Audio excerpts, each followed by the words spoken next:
या मजा आ रहा है तो चलने दें। क्वेश्चन नंबर 9 देखिए, अभी हमें 30 क्वेश्चंस करने हैं, तसल्ली से पेशेंस के साथ पढ़िए। ये मत सोचिए कि इतनी देर में हम 60 क्वेश्चन कर लें, ठीक है। हालांकि हम 60 मिनट में अगर 30 क्वेश्चन कर रहे हैं विद एनालिसिस तो बिल्कुल भी हम टाइम वेस्ट नहीं कर रहे हैं, ठीक है ना।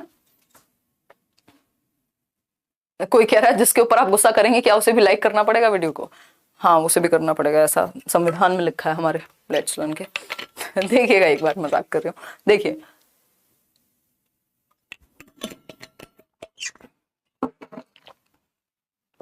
क्वेश्चन नंबर 9 देखिए क्या कहता है। Question number 9, A child in the classroom hits his or her classmates in the same way that he has been being punished at home. This is an example of what? भाई एक बच्चा है ना, एक प्यारा सा बच्चा है, बच्चे का नाम है A और बच्चे का नाम है दूसरा B। अब ये प्यारा सा बच्चा A अपने इस दोस्त या क्लासमेट B को हिट करता है, मुक्का मारता है बहुत तेज से, क्योंकि इसको भी मुक्के पड़े होते हैं कहाँ, अपने घर में, ठीक। तो ये जो है ये किसके अंदर आएगा? मतलब बच्चा अगर घर से पिट के आए, जिस तरह से उसको घर पे हिट किया गया हो या उसने देखा हो हिट होते हुए, किसी को मूवी में भी देखा हो, वो उसी तरह से अपने किसी एक कलीग या बच्चे, कलीग तो क्या ही कहेंगे, पीयर को, अपने साथी समूह के आसपास के लोगों को वैसे ही मुक्का मारे, है ना। और आप हैरान हो यार ये इसको किसने सिखा दिया? बच्चे ने गाली सीख ली, मान लीजिए कोई मूवी देख ली, कोई गलत शब्द सीख लिया, सेम ही बात है। तो ये क्या है? ये बेंड्यूरा जी हैं। बेंड्यूरा समझते हैं? बेंड्यूरा कहते हैं कि हम इमिटेशन से, ऑब्जर्वेशन से सीखते हैं, है ना। उन्होंने कहा है ऑब्जर्वेशनल लर्निंग नाम की एक चीज होती है जिसको हम सामाजिक संरचनावाद के तहत रखते हैं, या फिर इसको हम क्या कह सकते हैं, अवलोकनात्मक अधिगम कह सकते हैं। तो इसका दूसरा नाम अवलोकनात्मक अधिगम। बोबो डॉल का एक्सपेरिमेंट इन्होंने किया था कि एक डॉल थी, जिन बच्चों को उस डॉल को पीटते हुए दिखाया गया था, पंच करते हुए दिखाया था, और वो बार बार खड़ी हो जाती थी उठ करके डॉल पंच खाने के बाद, तो उन बच्चों ने वही रिपीट किया। जिन बच्चों को प्यार करते हुए दिखाया गया उन्होंने वो रिपीट किया। तो बच्चा जो देखता है वो करता है, यानी इमिटेट करता है। नकलची बंदर होते हैं बच्चे, ये हमने बहुत बार सुना है। मतलब हम सोच समझ के काम करते हैं बच्चों के सामने, अदरवाइज वो भी वही रिपीट करते हैं। तो ये सामाजिक संरचनावाद है।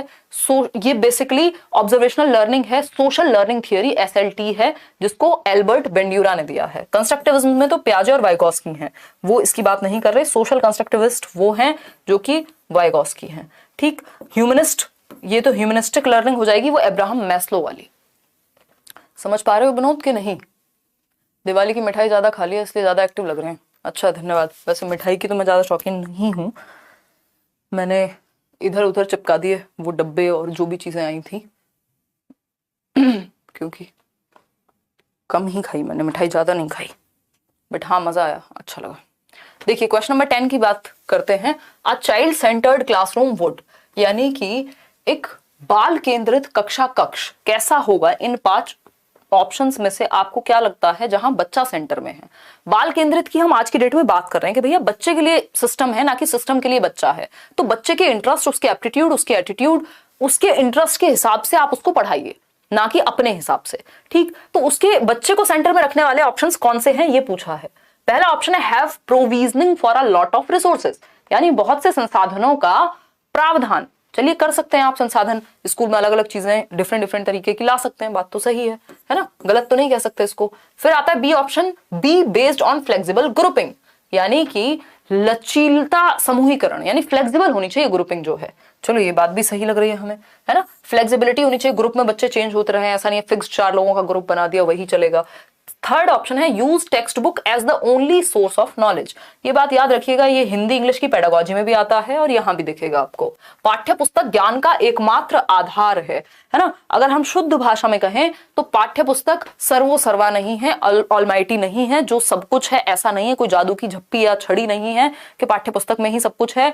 तो पाठ्य पुस्तक एकमात्र सोर्स नहीं है ज्ञान का, 70 तरीके हैं। अगर हम बात करें तो आज की डेट में जो लोग DEET+ भी मतलब जॉब तक ले रहे हैं टीचिंग में, या फिर CTET लाखों लोगों ने क्लियर किया है, ऐसे बहुत सारे लोग होंगे जिन्होंने किताब खरीदी भी नहीं है। तो क्या ओनली सोर्स है आज की डेट में? अगर हम टेक्स्ट बुक की बात करें, इंटरनेट है, समाज है, क्रिएटिविटी है, चार्ट्स हैं, दुनिया भर की चीजें हैं। टेक्स्ट बुक क्या है? वन ऑफ द रिसोर्सेज है, बहुत सारे संसाधनों में से एक संसाधन है टेक्स्ट बुक, एकमात्र संसाधन नहीं है, ओनली नहीं है ना। वैसे आप प्यार व्यार करते होंगे घर में, या आपके दोस्त भी होंगे, तो ऐसा तो नहीं है एकमात्र प्यार आप किसी एक ही व्यक्ति को करते होंगे, है ना। कई सारे लोग हैं, उनमें से कोई एक व्यक्ति है, या कई सारे लोगों को आप क्या है कंपैशनेट हो सकते हैं कई लोगों के प्रति। तो ये क्या एकमात्र आधार नहीं है, नॉलेज का टेक्स्ट बुक, और भी बहुत सारे लोग होंगे। Have children as active participants, बिल्कुल बच्चे जो हैं वो एक्टिव होने चाहिए। चाइल्ड सेंटर्ड तभी होगा जब बच्चा एक्टिव होगा। Follow are rigidly structured, rigid नहीं चाहिए, फ्लेक्सिबिलिटी चाहिए हमें, ठीक। तो ये फ्लेक्सिबिलिटी सही था और ये फोर्थ भी सही था, फर्स्ट भी ठीक था। तो फर्स्ट, सेकंड और फोर्थ सही है। Option A, option is the right answer कि बहुत से संसाधनों का प्रावधान होना चाहिए, different teaching learning material school में होने चाहिए, एक्टिविटीज होनी चाहिए, लचीलता के बेसिस पे यानी लचीला ग्रुप, फ्लेक्सिबिलिटी होनी चाहिए अगर सबको अपने अपने इंटरेस्ट के हिसाब से ग्रुप बनाना है, सक्रिय होना चाहिए बच्चा, ऐसा नहीं होना चाहिए कि रिजिड करिकुलम या सिर्फ किताब ही सब कुछ है। तो A option is the right answer. इन दोनों को हमने हटा दिया। इस तरह के क्वेश्चंस भी खूब चलन में है। एक तो ये असर्शन और रीजनिंग वाले स्टेटमेंट दे दिया और फिर पूछा ये दोनों सही है, एक सही है, और इस तरह से ये वाले कि 4 ऑप्शंस में से आपको फिर ग्रुपिंग में देखना होगा कि कौन सा सही है। क्वेश्चन नंबर 11 देखिएगा। As per the theory of Howard Gardner, Gardner के अनुसार, गार्डनर के सिद्धांत के अनुसार कौन सी एक बात सही होगी, ये आप बताएंगे कमेंट करके फटाफट से। तो पहला ऑप्शन है intelligence is a unitary construct. Unitary का मतलब होता है सिंगल, सिंगल यूनिट। अगर कोई मैथ्स में इंटेलिजेंट है तो वो हर चीज में इंटेलिजेंट होगा, ऐसा बिने मानेंगे। यूनिटरी किसने कहा है? एल्फ्रेड बिने ने, जिन्होंने पहला बुद्धि परीक्षण बनाया था, एल्फ्रेड बिने। ठीक, गलत हो गया ये तो। Intelligence is a generic ability that depends on accumulated knowledge and experience, यानी एक जनरल क्षमता है जो आपने एक्यूमुलेट करके बनाई होगी, है ना। अब ऐसा तो नहीं है अगर कोई स्पोर्ट्स में अच्छा है तो वो उसने सिर्फ एक्यूमुलेट किया होगा, अंदर से भी इनहेरिट भी तो किया होगा ना कुछ हद तक। तो जनरल की बात कौन करता है? जनरल इंटेलिजेंस की और स्पेसिफिक की चार्ल्स स्पीयरमैन।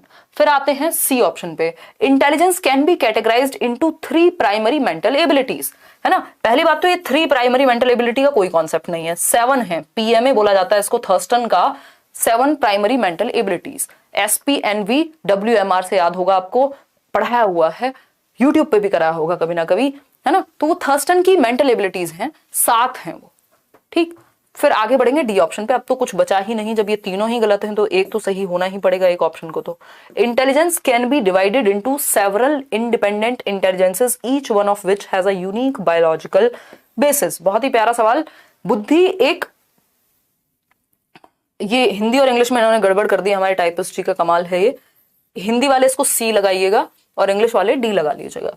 बुद्धि को विविध स्वतंत्र बुद्धियों में, या हो सकता है आपके सीटेट के पेपर में भी कर दिया हो, कमाल लोग हैं ये लोग। अच्छा, अगर ऐसी स्थिति बने कि आपको इंग्लिश में कुछ और लिखा है, हिंदी में कुछ और लिखा है, तो जो चीज आपको पता है कि ये सही ये ऑप्शन है, लेकिन आपको इंग्लिश वाला मार्क कर देना है, क्योंकि पेपर में एग्जामिनर या जो भी इनका सिस्टम रहता है वो इंग्लिश को ही सही मानते हैं। अगर गलती होती है हिंदी में तो इंग्लिश वाला ही फाइनल माना जाता है, ठीक है। ऐसा हो सकता है कि 1 नंबर सबको मिल जाए, बट चांसेस हैं, या ऐसा ही होता है जनरली कि इंग्लिश वाले को ही सही माना जाता है।